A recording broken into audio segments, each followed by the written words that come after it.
Japanese snowball bush.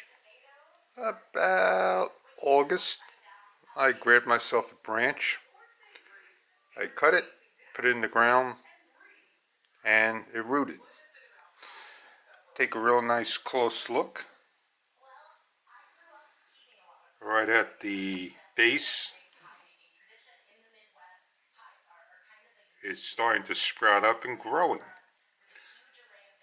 As we go up the stem, the node, and that almost looks like a sprout as well. And we continue to go up. And the very top,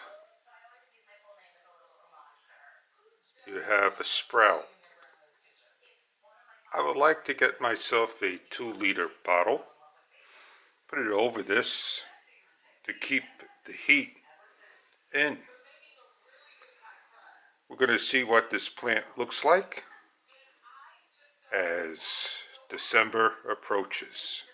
This is a November plant update of the Snowball Japanese stem.